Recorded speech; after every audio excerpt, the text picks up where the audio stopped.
I'm talking to a gentleman by the name of Byron Landieu, and the reason that I'm speaking to Byron is he has a passion, and it's all about moisture, which might sound a little bit strange, but we'll, we'll get to that.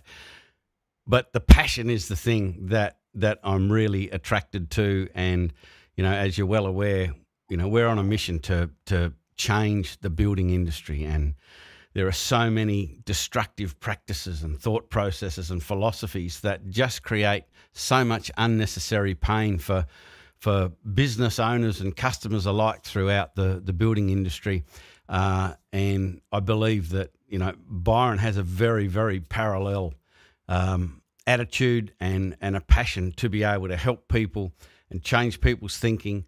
And obviously he's focused in the building industry as well. So it's just really exciting. And I always look forward to speaking to someone that has that focus and has that passion on the podcast, because the more people we get involved in the tool shed, and the more people we can get the word out that you can do things very, very differently to make the building industry a far, far more professional and enjoyable environment that it currently is. That kind of excites me. So, Byron, welcome to the Tool Shed.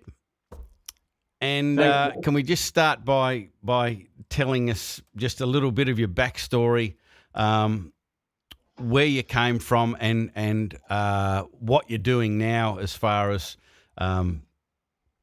moisture protection and keeping the water in where it's meant to be and all of that sort of stuff. How did you end up there? Yeah, well, thanks for the opportunity to come on, Mick, and share my story. Probably like a lot of people who got into the construction industry, I was never really enthused by school. There was nothing that sort of grabbed out or stood out to me with anything that I was studying. And so I probably got into, being a tradie like most people, where you want to hang out with your mates on site, get into hard work, do good work for people, and originally started as a landscaper, and then tried a couple of things and got into tiling, and had a wall and floor tiling business for nearly 20 years. Got introduced to waterproofing through the tiling industry when waterproofing came in, and then I got into teaching. The body started giving way after 20 years on the tools, like most. And, wall and floor tiling's not the easiest gig.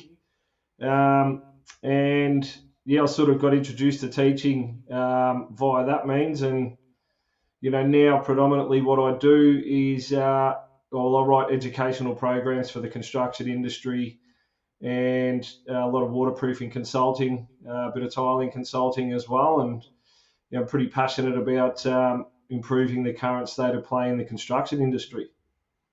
So let's start to unpack that, because that's, as you heard in the introduction, it's something that I'm very passionate about. There are so many destructive and really unhelpful practices, philosophies, mindsets that are just creating the pain. And I just, it really frustrates me when I see something that is completely avoidable. All we need to do is, change our approach, change our mindset, and everybody benefits. So what are some of the things that, grind your gears, I suppose, when it comes to the building industry, the mistakes and errors that people make? Well, first and foremost, through the training and the education that I typically run, which is, compliance for waterproofing in the construction industry, it wasn't until I got into teaching at Certificate 3 level at trade school, and got introduced to reading the standards, in particular the manufacturer's information, so technical data, that I realised how many mistakes I was actually making unknowingly. And so one of the most common issues that I see is that most people aren't aware of the mistakes that they're making. And there's been a heavy reliance on subbies to be an expert. Yeah.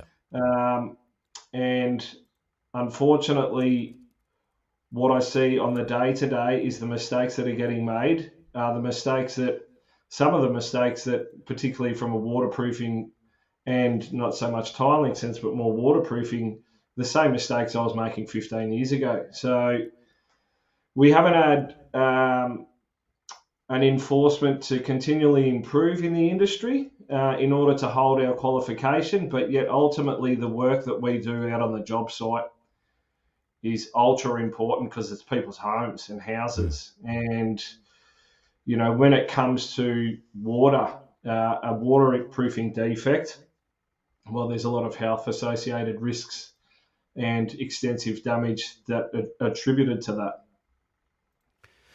I'd also imagine that any sort of errors that are made in that space can be really, really costly to rectify because it's always underneath a whole lot of other work. It's a good point you make. Not on the surface. Yeah, and, you know, on average from what I see, you know, and part of my daily roles apart from teaching is going out and doing leak inspections and consulting or you know, helping architects or builders with design, setting up schedules so that they get successful outcomes. Most of the waterproofing failures that I see happen in the 4 to 7 year mark. And, you know, the building elements that we're using, unless they're treated for external conditions, we're basically allowing these substrates that are easy deteriorable to be deteriorated with a lot of moisture that we can't see under the surface. And, you know, coupled with the, you know, thermal efficiency ratings that we must build to as now, we can't let that moisture escape or be controlled, and therefore it causes extensive damage. And we're in a leaky building syndrome in Australia, and it is the estimated figures that are getting thrown around on how much it's going to cost the economy over 20 to 30 years is in the hundreds of billions of dollars. Wow. So ultimately, it is going to affect us all in one way or another. What are some of the issues, I suppose, the end user experiences with this? I'm sure that there's like health issues and all sorts of things that sort of show their head probably a lot later than you know, it may be years down the track if the job hasn't been done properly. What are some of the things that you see that the end user has to put up with? It's a good question, and it's got a lot of different answers. I've seen everything from marriage breakups. One of my clients had a heart attack with the stress that were related to, you know, she lives in an apartment building. All the homeowners are fighting against each other and against the body corporate because they can't work out a fair and reasonable result. The issues are extensive and long term and continue to rear their head periodically. So the stress management is something that you can't really quantify in terms of money. An apartment building in Melbourne, 50 apartments, the homeowners and the body corporate all taking each other to court. Some of the people have bought these properties 12 months, 2 years ago, and now they're subjected to having to spend hundreds of thousands of dollars to try and repair. And I use brackets, the great Australian dream. For a lot of people, it becomes the great Australian nightmare. Yeah. And the other health associated risks where we are starting to see some evidence on the seriousness of what mold over a long period of time can have to people's health across a whole range of different system, respiratory system, stress, just allergenic, issues. There's just a multitude of different elements that are coming out the back of it. And so it is widespread, Mick. It's and it's alarming, and it is a pandemic. I'm just sort of suspicious that it's not the lack of ability or skill that potentially causes these problems to happen. My suspicion is it's an attitude, it's a mindset. Like, people have the skill and the ability and the tools to do the job properly, but it's the mindset of or the priority that they are focused on whilst doing the job. As an example, in Builders Business Black Belt, we go to great lengths to have lots of discussions in the group about what is your product as a builder. And, we land at your product is the quality of the customer's experience, and I always talk about, the homeowner, a year after they've had their home handed over, is speaking to a friend who's come round for a coffee, and they're asking him, what was it like building? Yeah. And the customer never runs around and goes, come over here and have a go at these miters. Like, how good are these miter joints? Like, they always talk about the builder was this, the builder was that, and they always talk about their experience. So in effect, the customer's experience is the builder's product. And that's what they need to be focused on and prioritising and building. And I'm assuming also with people that are doing the job that you're educating in, it's probably a similar thing. It's not, they've got the skills, the abilities, the technology to do the job properly, but there's a mindset issue. What do you think about that? Yeah, it's a good point you make, and it definitely is a mindset issue on a couple of different realms, and it probably also alters slightly depending on what type of buildings you're building and how many you're building. Yeah. So I think from a tradie's perspective, many I think they undervalue the importance of what they're actually doing on the job. Absolutely. And the importance of what they're actually doing. We're so busy now, and you might have 20 jobs stacked up, and you're under the pump. You've got all these stresses. The cost of living is expensive, so you've got to get it done. Yeah. And when you're potentially working for a builder who builds at a high volume, you don't necessarily know the other tradies that you're working with, so the cohesiveness on the job is diminished, and you're probably actually, if you know the other guy who's coming after you and you're contacting each other regularly, then you're probably going to care a little bit more about the state that you leave their task in. So, for example, like preparing a substrate for waterproofing. The preparation of substrates for waterproof membranes is of utmost importance. And that ultimately it starts from the design stage, but every single trade who's involved in a wet area construction has an important role to play for the successful installation of the membrane. And, if we're using, the topic of this podcast for the case study, incorrect substrate preparation, where we're dealing with your carpenter, your concreter, your plumber, your wall lining installer, so your plasterers. Once one person does something wrong, that flows on, and then in a lot of cases, when you get to the waterproofing aspect of it, you can be done before you begin. So there's definitely an undervalue in the importance of what you're doing. From a builder's perspective, I used to be quite selective of the guys that I worked with, and I used to try and operate in that sort of higher tier because there is a higher emphasis on the quality outcome with the homeowner. and a working relationship. Most people, what you hear is, when I've built a house or I do a reno, it was an absolute nightmare. Yeah, it's the common story. And, ultimately, building someone's house can shape their life. And when it goes pear-shaped, it can ruin it. And I'm seeing it get ruined, not probably for the entirety of their life, but for a significant portion. And I think it's a scar that never really heals. Yeah,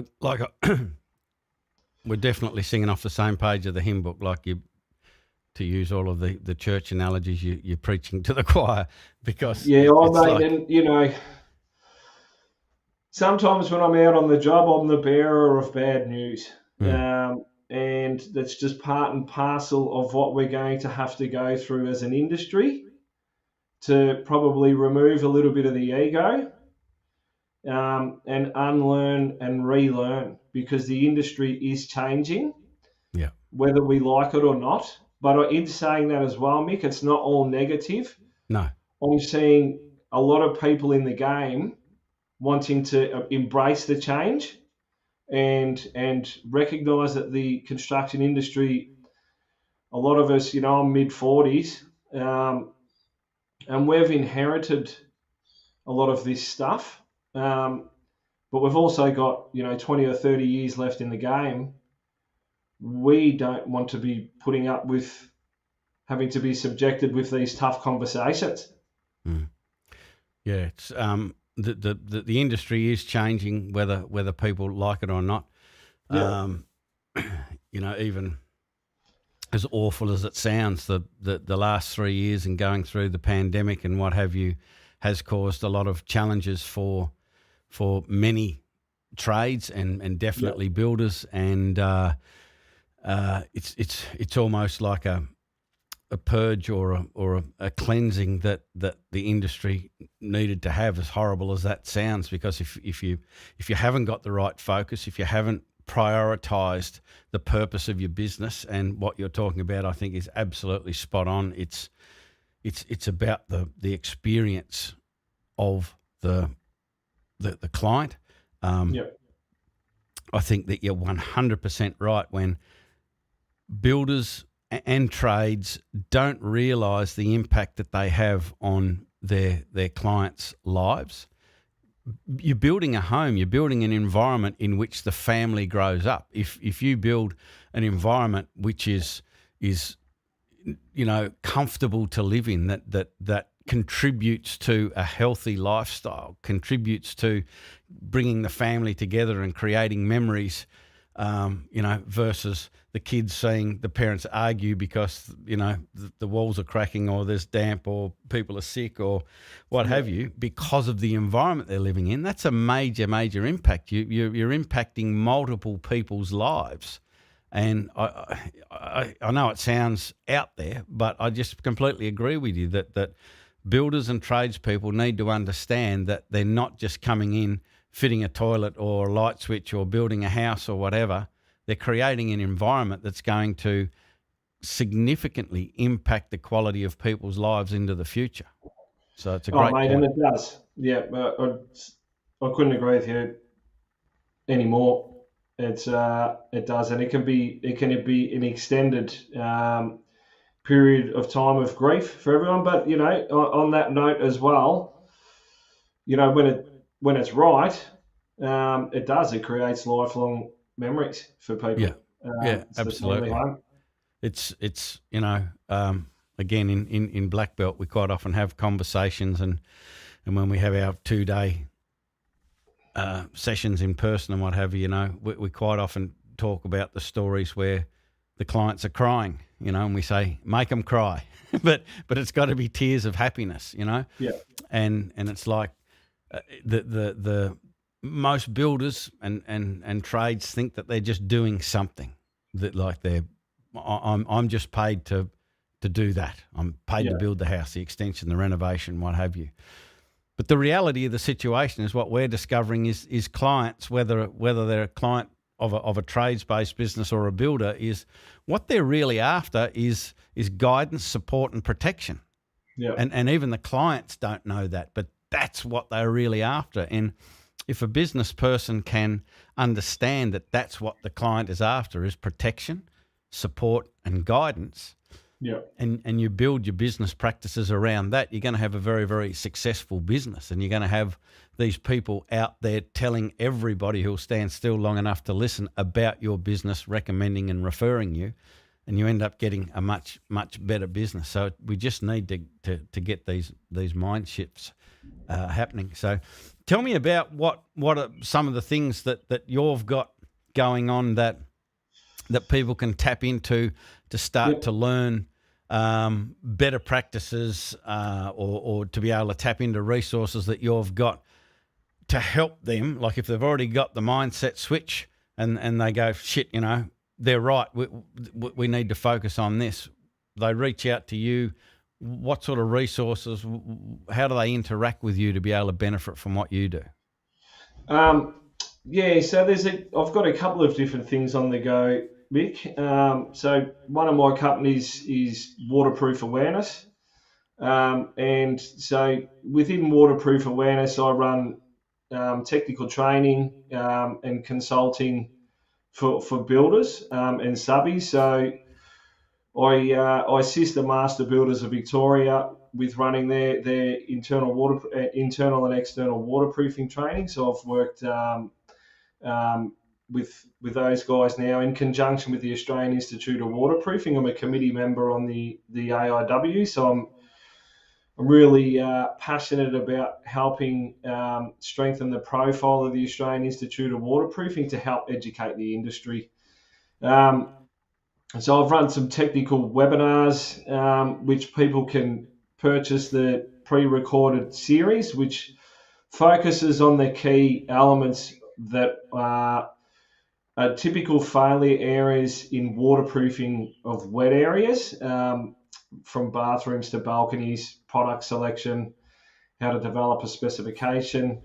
So it's a really good introductory, in-depth series on how and what you should understand about waterproofing and what you should expect from your subcontractor. So, and with some of the other services, I help with design, leak inspections. I help homeowners understand if they've got an issue and what they can do. Unfortunately, some of the builders out there try to run or balk or not look after the client. So I'll help the client, the homeowner, understand if the area has been constructed compliantly and what is the cause of failure. So a lot of the failures that we see also are not the builder's fault, it's actually from a design issue. And when we have a design issue, even if you do everything right, the likelihood of failure dramatically increases. And so I help builders and architects with understanding design. Then one really exciting thing, which I've been working on for quite some time now, which is a digital waterproofing compliance and remediation tool, which is called Industry Best Construction. And so the intention of the platform is to help either tradies or builders or clients. They can buy a template of the platform or subscribe to the platform, and it actually creates a holistic portfolio of evidence of what they're doing on the job. And this is designed, fundamentally what I saw is communication and understanding of the compliance requirements in the construction industry is something that a large portion are missing. And so the platform helps multiple people communicate through the job. They can engage us as an external consultant. You can be involved in the platform. And so predominantly when we've been trialing the platform, we've helped multiple different builders either repair a wet area or build a brand new construction. And we can access the platform remotely if required. And then, basically uploads all of the design requirements, all of the documentation. You can communicate through the portal. So it's starting to develop that cohesiveness on the job again, and help educate people on the codes and standards while they're using the platform. So I think it's going to be a game changer, and we're going to be doing a virtual launch for that, late Feb next year. And I think, from an educational standpoint, we need to reintroduce education in a different format. It needs to be inclusive of what's currently out there. And, the classroom has a ceiling on it. We can't get the information out to everyone. Business Benchmark, Waterproof Awareness, Master Builders, whoever it is, you're only as wide as your marketing reach. So we need a multitude of different layers on where we can get the information out there and help train people the way that a lot of them have already learned, and that's whilst they're on the job. And that's what the platform's going to help people do. And I think it's going to be an absolute game changer. And we're really pumped to see it roll out. And it's something that we've worked on for, 4 or 5 years now. It's trialed and tested. And, the early feedback that we're getting from it is really, really positive. So I encourage any of the builders that are listening, or the subbies that are out there that want to enhance their understanding and their education in this space, reach out, and we're more than happy to help, mate. And there's no ego, it's non-biased, there's no bullshit. We're not attached to any particular brand. We're solely out to help improve education in the construction industry and ultimately deliver quality outcomes for all parties, be it the client, the builder, the subby, the product manufacturer. Yeah. I mean, the whole thing just makes sense to me. I'm a big believer in, prevention is better than the cure, and you were talking about,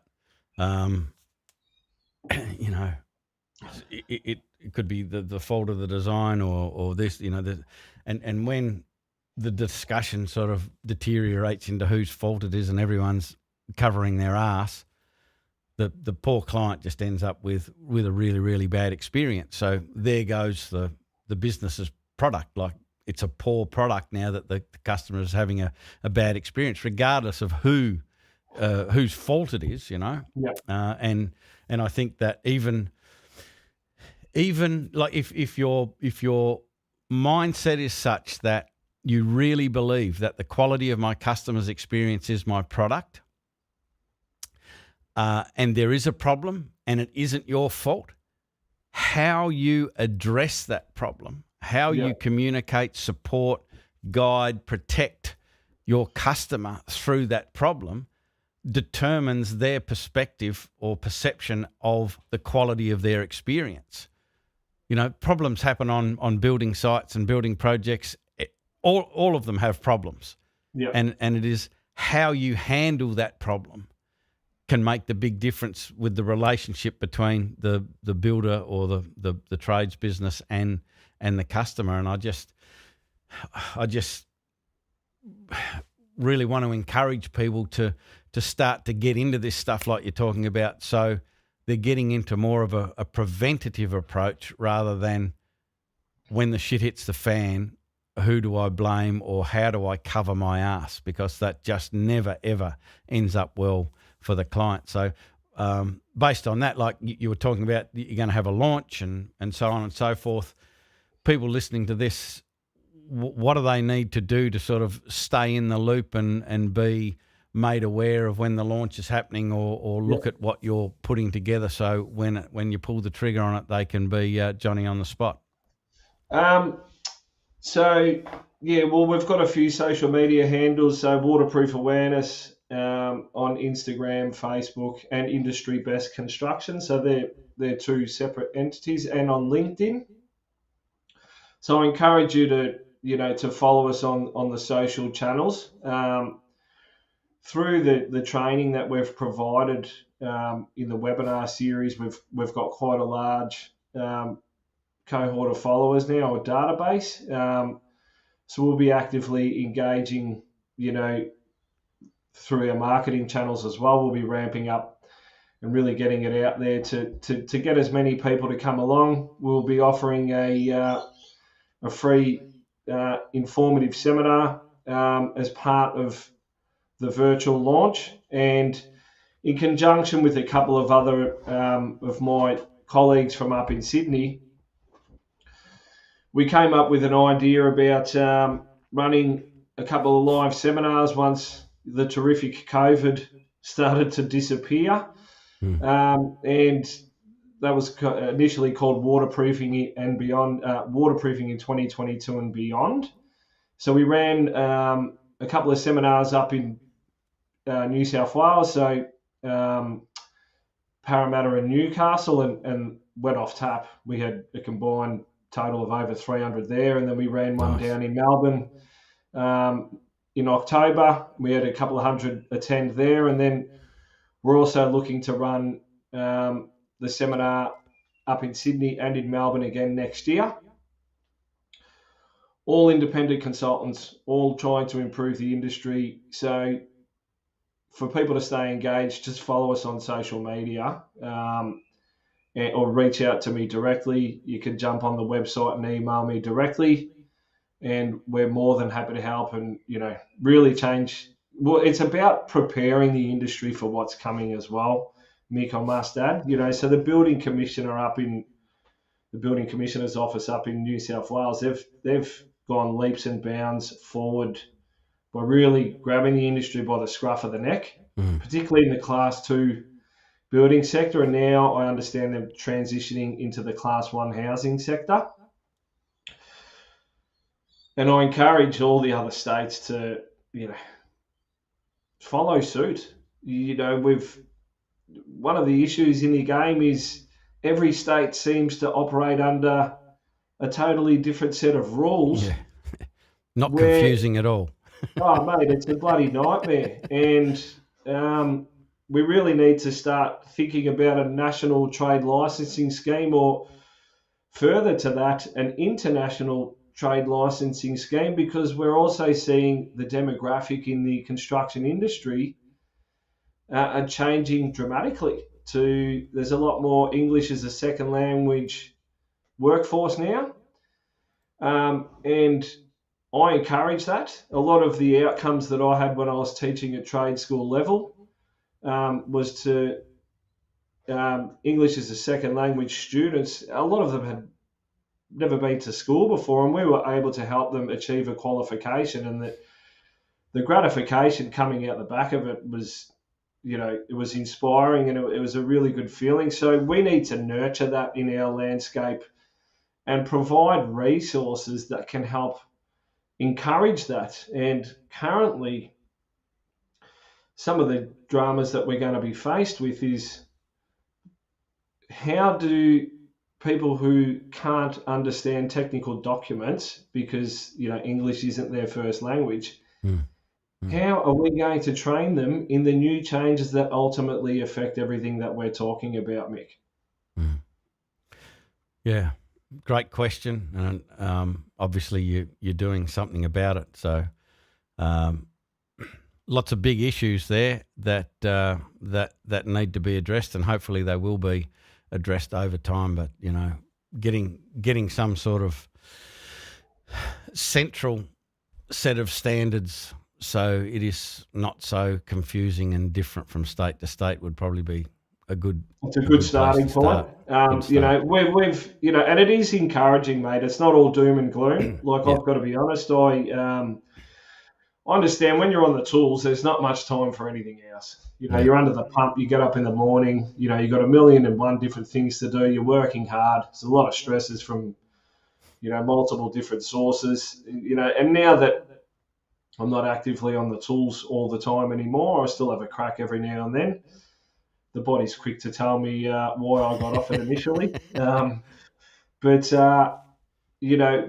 there are a lot of people like myself who are working behind the scenes, can see what's coming, and trying to help the transition move as smoothly as possible. So much so that, I was lucky enough to go over to New Zealand with David Previty, who's the new president of the Australian Institute of Waterproofing, and we went over to form an affiliation with the Waterproof Membranes Association in New Zealand, who have had extensive issues with the leaky building syndrome for decades. And so from an association standpoint, we're looking to form affiliations to work with each other, where we've had, from two different countries, we've had really similar issues, but the reality is in Australia, we're so much bigger than New Zealand, so the costs are going to be a lot more significant economically. But there is a lot of positive stuff happening, and I do see some significant changes over the next 5 years. Yeah, it's which is positive. It's great. Yeah, it is. It's exciting. And like as I said at the start, I was excited to get you on the podcast because it's just great to meet and connect with people who have that passion to change things in a big way. Can see that a lot of the pain and the challenges that are in the industry are mostly unnecessary. We just need to change mindset and practice to fix them. So, it's exciting stuff listening to what you're up to. Always like to find out a little bit more about the guests that we bring on the podcast. I've got a couple of questions that have got nothing to do with waterproofing, but just to find out a little bit more about you. So they're questions without notice. You may have heard them asked before, but the first one is, if you weren't doing what you're doing now, what would be the job, the vocation, the pathway that you would love to do? For whatever reason, I'd like to pilot a helicopter, but that's me. Oh, yeah, mate, I'd also like to do that. I actually enjoy what I do. I think,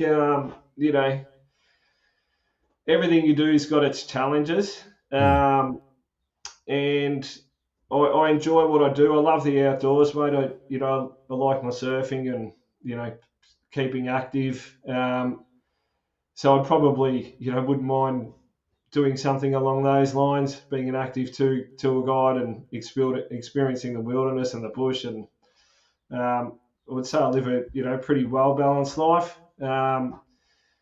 I enjoy having fun, mate. It's not all serious. I think those who know me know I'm a little bit of a larrikin in a good sense. I was probably a bit wild when I was younger, like most tradies, mate.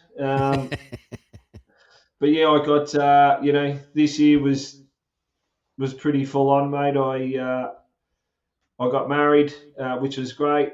I lost my mum, a couple of months ago, which was quite challenging. She's she really backed me and showed a lot of belief in me, and I think and she's helped me really set up a lot of the things that she just told me to go for it and backed me and gave me the limited resources that she had to help get me underway. And so I'm pretty passionate about making this stuff work and helping the industry improve and helping improve the education, mate. And I probably came from a pretty limiting mindset for quite some time, and so I'll probably look at helping to mentor people and help them achieve what they can out of life. Yeah, I noticed there's a few boards in the background. I had to ask, are they surfboards or are they stand-up paddle boards? I'm not stand-up paddleboard age yet, mate. No, they're still. I am. They're surfboards. No, mate, and I say that with jest. Stand-upping's fun, but yeah, no, they are all surfboards. I mean, we live in a pretty small place down on the coast in Victoria, and so my office is also where I have my surfboard rack. So. It's the missus doesn't really like having them in here because they take up so much room, but I've got nowhere else to store them, mate. So what can you do? It's a bit hard to get rid of your boards. It's impossible. It's not something that should even be expected. Second question, 3 parts. That you're having a dinner party and you've got 3 spare seats. You're allowed to invite whoever you want from any time in history. alive or dead. Who are the 3 people that you're going to invite to your dinner party? Oh, shit, that's yep. Who am I going to invite? Well, I studied a lot of Bob Proctor stuff, mate. I've got to be honest. So he's still alive? Hey? He's still alive? No, he's not anymore, mate. Oh, isn't he? I missed that one. Yep, he died not long ago, mate. So, yeah, I'd like to invite him. His material helped sort of change the way I think and, allowed me to develop the awareness to have a crack at some big goals, mate, and, become a bit more well-rounded. Probably invite me mum, mate. Yeah. She's always the life of the party. She's, a good, fun person and got along with everyone and made everyone feel welcome. And the final one, geez. You have put me on the spot here, mate. Who would I like to invite? You're going to have to let me sit on that one for a little bit, mate. Okay. There's too many choices. That's what it is. There is too many choices, mate. That's the trouble when we've got too many choices. We don't know what to pick. Fear of missing out, I think it is. Yeah, fear of missing out. Yeah. It's you're going to have to leave that one with me, mate. We'll get back to you. But, we'll get back to you. It was really, really nice to hear you say you'd bring your mum back to the party. Wasn't expecting that. That was a very, very nice touch. Mate, I would really like to thank you for putting the time aside to come onto the podcast and share your knowledge. We'll be making sure we put the relevant links and so forth in the descriptions for the podcast so people can stay in touch for when you're doing the launches or be able to get involved in any of the webinars or seminars that you're going to be doing again in the future. It's one of the things that I'm always thinking about is that to build a successful business, you can't just be a good tradesman because, as you've alluded to through this conversation, there is so much more that the business owner is required to be aware of, so many practices that they are being and will continue to be required to refine and improve to be able to stay in business. And I think that the most important thing is that we're focused on the right thing. We're building a business where our focus is on creating a great experience, not just for the client in the moment, like having great conversations with them and supporting them through the project, but as you've outlined, the quality of the client's experience, particularly with what you're focusing in on with the waterproofing stuff, can affect them years into the future. And as we've discussed, it can affect the family life and it can affect health. It can affect their finances. And when you're doing waterproofing on a project today, you're probably not thinking about the impact that can have or will have for your client in the future. And it's so important to understand that and be able to get support from people and organisations such as yourself to make sure we're doing the best we can to give people the best outcome in the future. So it's just been sensational talking to you. I really hope that people reach out. I think it's waterproofawareness.com, or is it .com.au? No, just .com for the website, and industrybest.com.au for the digital platform. And we've also got another tool that we've helps monitor the waterproofing install, so called the filler gauge or the seal comb. It's a bit with the light in the background. And that's sealcomb.com.au. You can purchase those tools, which are a really good inspection tool for waterproofing. But yeah, Mick, I wanted to say I'm really grateful for the opportunity and for you guys reaching out. And mate, we're here to help, and we're coming from the right spot. And we want to see the industry improve. And really appreciate the opportunity to come on and have a chat, mate.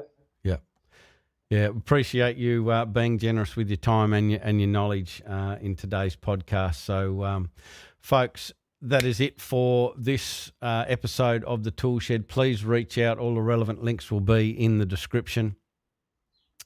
And it's really inspiring and exciting to know that there are people like Byron with the passion and building the tools and the support and the resources to be able to help builders and other trades build a better business, a better quality business, and get rid of some of the unnecessary pain that is created by the way that we're currently doing and thinking about our business. So I hope this was helpful. I hope it inspired you. I hope you reach out to Byron and get into the resources that he's creating for you to be able to prevent problems in the future, help you build a better business, help you build better experiences for the long term for your clients. And I think that it's going to impact the industry as a whole, which is super exciting. It's what we're all about. And we're always looking for people and processes and resources, pardon me, like Byron, to bring onto the Tool Shed. So that's it for this episode. We'll be back again with another episode of the Tool Shed before you know it. That is all. Bye for now.